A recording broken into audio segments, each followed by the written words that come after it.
the beat.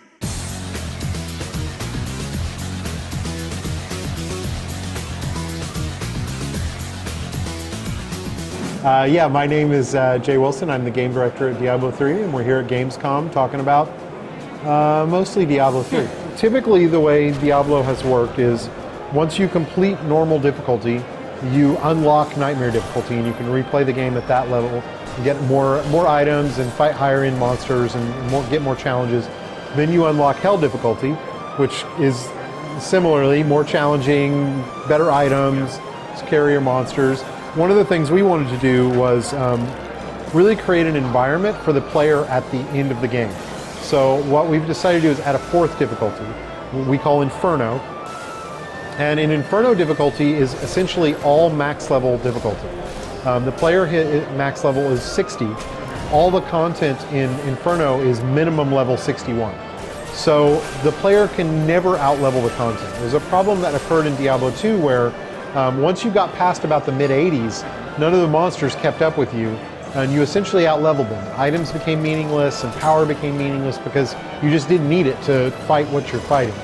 What we wanted to make sure was that there was essentially a playground that spanned the entire game content that allowed the player to have challenges through all that content and be able to play and continue to be challenged and continue to do the treasure hunt in a way that was really compelling and challenging. Most of what we're talking about are things related to in-game.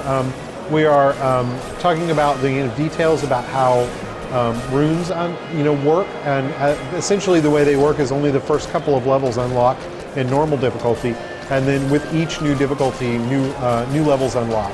We also make monsters more aggressive and change a lot of their attributes. We give them some additional powers for some of the randomly generated bosses.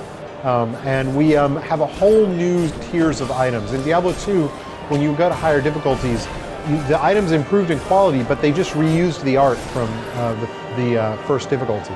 In Diablo 3, every difficulty has new art that gets introduced for the items. So there's new armor, new weapons, new unique items, and then set items, which really only fully unlock kind of towards the end of the game.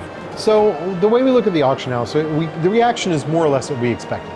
And it was about 2/3 positive, which is actually about best case. Like we were like, oh, we didn't really expect more than that. And then a third that were either optimistic or cautious to negative.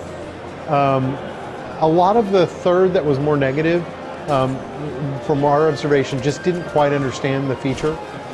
They either thought we were selling items directly to people, or they looked at Diablo and said, well, this is, this will ruin they looked at Diablo almost more like a game like World of Warcraft and said, well, this will ruin it because everybody can buy their way to the top or trade their way to the top. And really, if you look at Diablo 2 and the original Diablo, there was no difference. People bought items in Diablo 2, they just didn't buy them through a service that we provided. They also traded items, and that was fully supported because the core of Diablo is a trading game. The idea being that the best items you're going to get are going to come through trading. So we looked at what people were doing in Diablo 2, and we looked at the fact that the community already went online and bought items. So we said, well, if this is what players want to do, rather than having them go to these kind of third-party websites and risk, account fraud and theft and those types of things, and not getting their item, and not for generally getting ripped off. We said, well, why don't we provide a service to them that they obviously already want? So yeah, I think some people either misunderstood or just flat out don't want real money to be involved in the game at all. My general response to them is, if they didn't think real money was involved in Diablo 2, they were fooling themselves, because it absolutely was. And it didn't ruin that game, so we don't believe it'll ruin Diablo 3. Diablo 3 is, like I said, we're working really hard to get it done. We're going to have the beta out very soon, and the actual release date is still to be decided. So, as we like to say, when it's done.